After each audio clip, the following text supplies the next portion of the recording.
औज़ुबिल्लाहिमिनश्शैतानिर्रजीम बिस्मिल्लाहिर्रहमानिर्रहीम। आज का जो हमारा लेक्चर है वो है फुल वेव रेक्टिफायर। इससे पहले हमने रेक्टिफायर पढ़ा है, रेक्टिफिकेशन किसे कहते हैं, और हाफ वेव रेक्टिफायर पढ़ा है। आज हम पढ़ेंगे full wave rectifier. Full wave rectifier किसे कहते हैं, तो चलो स्टार्ट करते हैं। Full wave rectifier.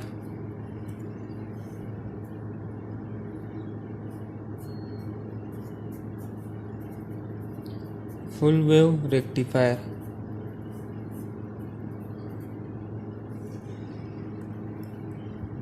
Full wave rectifier हमारे पास allow unidirection current through the load during the entire 360 degree of the input cycle.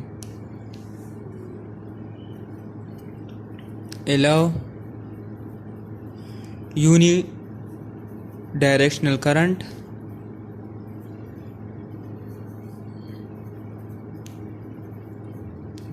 through the load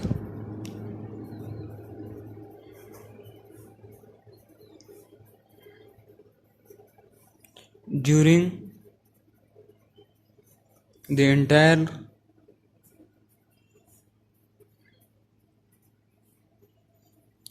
360 degree of the input cycle.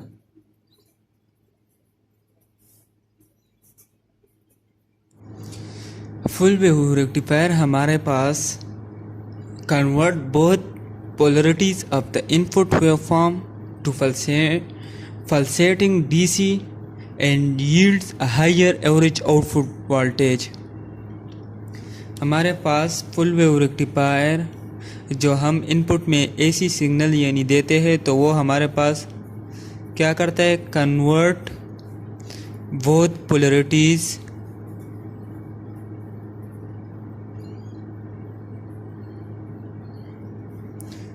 of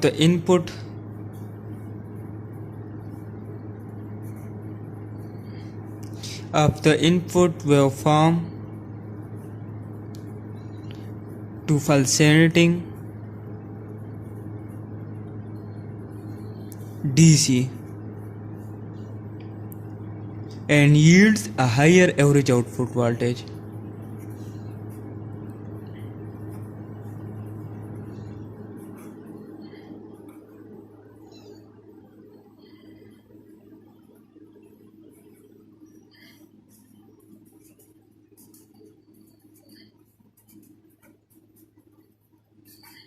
See twice the input voltage.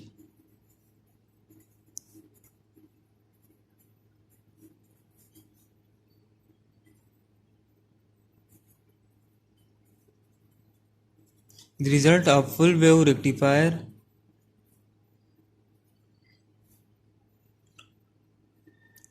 is an output voltage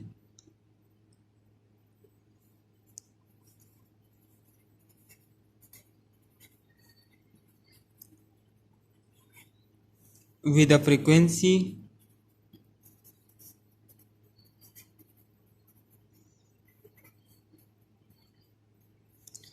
twice the input frequency.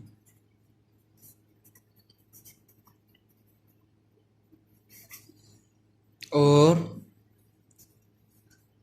that pulsates every half cycle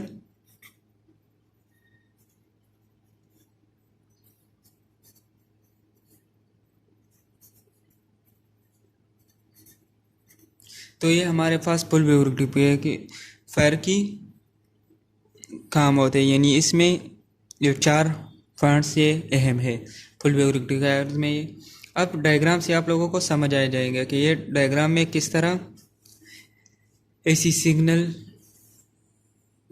DC waveform यानी polarity, जो AC signal की polarity change होती है pulsating DC में, वो किस तरह होती है वो हम अब डायग्राम में शो करेंगे, तो उससे आप लोगों को समझ आ जाएगा। तो ये हमारे पास डायग्राम है, ये एसी सिग्नल है, हमने यहाँ फुल वेव रेक्टिफायर लगाया है, और जब हम इससे एसी सिग्नल पास होती है, ये पोलरिटी है, ये पॉजिटिव पोलरिटी एसी की है, ये नेगेटिव, जब ये हम फुल वेव रेक्टिफायर से पास होते हैं तो हमारे पास फुल वेव रेक्टिफायर से पास होने के बाद ये हमारे पास इस तरह सिग्नल देता है, सारे अपवर्ड की तरफ होता है। और हाफ वेव रेक्टिफायर में पहला जब पॉजिटिव पोलरिटी पास होता था तो वो हमें सिग्नल देता था, जब नेगेटिव पास होता था तो वो हमें सिग्नल नहीं देता था, ड्रॉप होता था यानी। और फिर जब पॉजिटिव पास होता था तो हमें सिग्नल देता था। तो ये वो होता हमारे पास हाफ वेव रेक्टिफायर, अब फुल वेव रेक्टिफायर। और इसकी एवरेज हम किस तरह फाइंड करेंगे?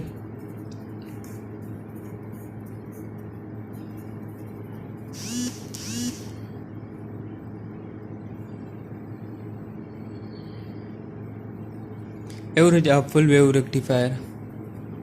तो हम इसकी एवरेज फाइंड करेंगे, हम इसकी एवरेज डीसी वाटमीटर से भी फाइंड करेंगे। यानी हम अगर डीसी वाटमीटर है तो हम इससे डायरेक्ट एवरेज फाइंड कर सकते हैं फुल वेव रेक्टिफायर।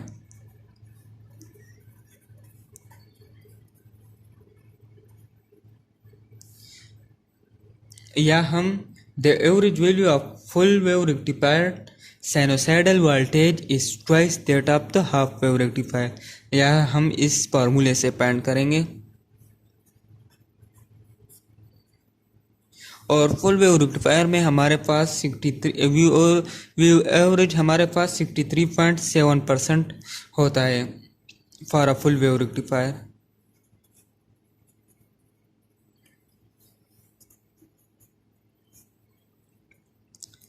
और हमें अब एक एग्जांपल दिया है, फॉर एग्जांपल एक एग्जांपल है, ये हमारे पास 15 है और ये हमारे पास 0 वाट।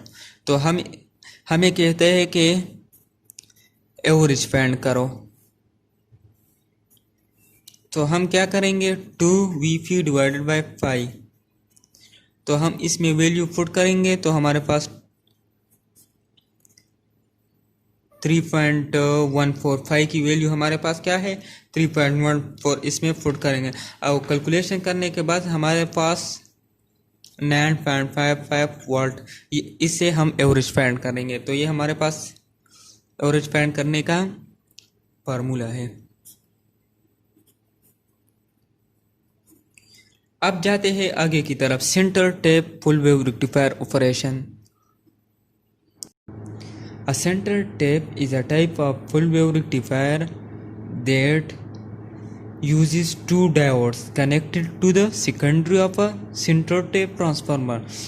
यानी हमारे पास फुल वेव रेक्टिफायर में हमारे पास 2 डायोड यूज़ होते हैं जो हमारे पास सेकेंडरी कॉइल के साथ कनेक्टेड होते हैं ऑफ अ ट्रांसफार्मर। तो हम चलो डायग्राम से शो करते हैं कि किस तरह 2 डायोड्स होते हैं।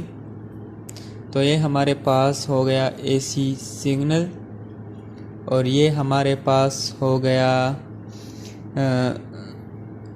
एसी सिग्नल पास होता है यहाँ से, और यहाँ हमारे पास प्राइमरी कॉइल हो गया, प्राइमरी कॉइल हो गया, और ये हमारे पास सेकेंडरी कॉइल हो गया, और यह हमारे पास एक डायोड कनेक्टेड है और यह हमारे पास दूसरा डायोड कनेक्टेड है, और ये हमारे पास पॉजिटिव या नेगेटिव, ये हमारा नेगेटिव। तो ये हमारे पास डायग्राम है, और यह हमारे पास रजिस्टर कनेक्टेड है, फिर ग्राउंडेड है, और यह हमारे पास आउटपुट शो करता है, और यहाँ भी ग्राउंडेड है।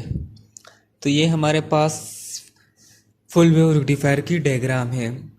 अब हम शो करते हैं कि हमारे पास एसी सिग्नल की जब पहली पोलरिटी पास्ट होती है पॉजिटिव, तो हमारे पास क्या आउटपुट में शो करेगा। तो चलो हम देखते हैं कि हमारे पास आउटपुट में हमें क्या देगा। तो यह हमारे पास सिर्फ ये वाले पार्ट हम इससे पास करेंगे, ये वाला पार्ट। तो जब हम ये पार्ट पास करेंगे तो हमारे पास D1 फॉरवर्ड बन जाएगा, फॉरवर्ड बियास, और D2 हमारे पास रिवर्स बियास बन जाएगा।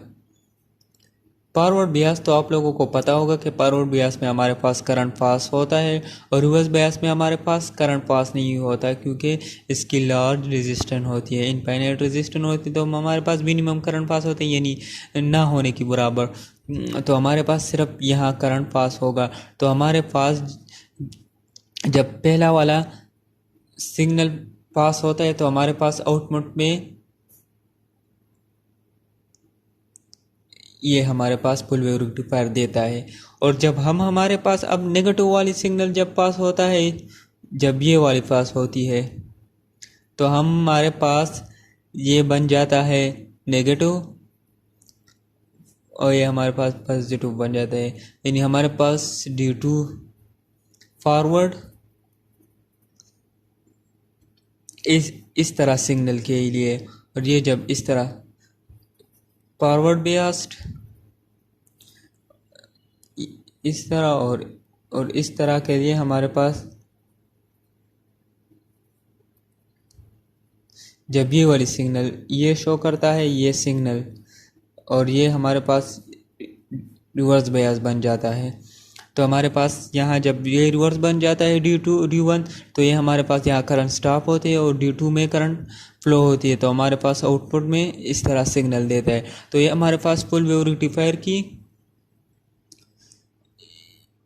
ऑपरेशन है, यानी हमारे पास फुल वेव रेक्टिफायर किस तरह काम करता है। तो ये हमारे पास फुल वेव रेक्टिफायर की ऑपरेशन है। और अब हम जाते हैं effect of turn ratio on the output, यानी हमारे पास जो ट्रांसफार्मर लगा है इसकी टर्न रेशो हमारे पास आउटपुट वोल्टेज पर क्या इफेक्ट करते हैं। Effect of turn ratio on the output voltage. तो हमारे पास the output voltage of a center tape full wave rectifier is always 1/2 of the total secondary voltage less the diode drop। Mathematically find करेंगे तो हमारे पास V out is equal to V secondary divided by 2 minus 0.7 वाट। तो ये हमारे पास इससे अब हम peak inverse full wave rectifier की फाइंड करेंगे। तो हम अब जाते हैं पीक इन्वर्स की तरफ, चलो स्टार्ट करते हैं। When the total secondary voltage V secondary has the polarity shown, the maximum anode voltage of D1 is V plus V secondary divided by 2 and the maximum voltage D2 is minus V। जब ये हमारे पास forward होता है तो हमारे पास इसकी D1 जब हमारे पास फॉरवर्ड होता है तो Vp डिवाइडेड बाय 2 होता है, यानी हमारे पास सेकेंडरी कॉइल यानी। और जब D2 हमारे पास होता है तो हमारे पास minus Vp divided by 2। Since D1 is assumed to be forward bias, ये हमारे पास forward Beas,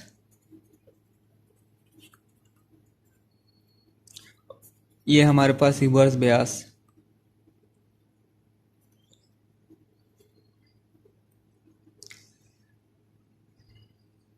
Its cathode is at same voltage as its anode minus the diode drop। तो हमारे पास इक्वेशन कुछ इस तरह बन जाता है।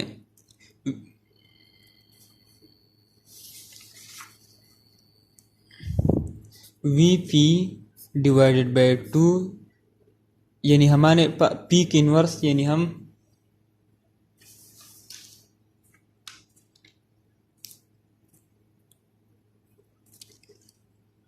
पीक इन्वर्स जब फाइंड करते हैं तो हमारे पास इक्वेशन कुछ इस तरह बन जाता है।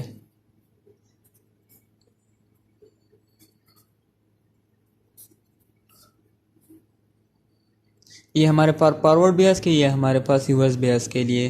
तो जब पुट किया इक्वेशन में इसमें तो हमारे पास Vp secondary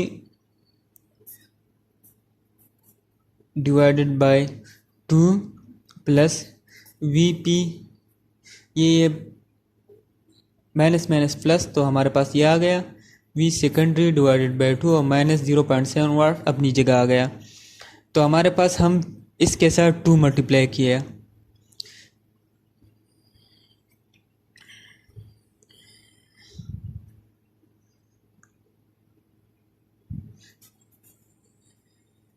VP secondary is equal to 2VP out ये मैन प्लस 1.4।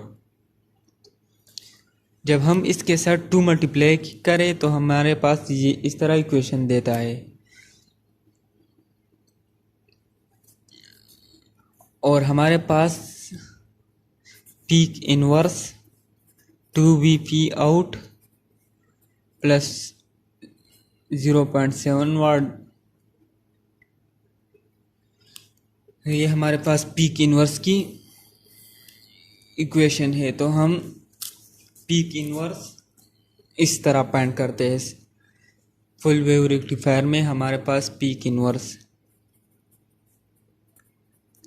इस इक्वेशन से फाइंड करते हैं। तो ये है हमारे पास पीक इनवर्स, और इसके थ्रू एक एग्जांपल है बुक में, तो वो इंशाल्लाह नेक्स्ट लेक्चर में मैं हल करूँगा, और आप लोग ख़ुद देख लेके इसको हम इक्वेशन या एग्जांपल में किस तरह हल करते हैं। तो ये हमारे आज का लेक्चर है।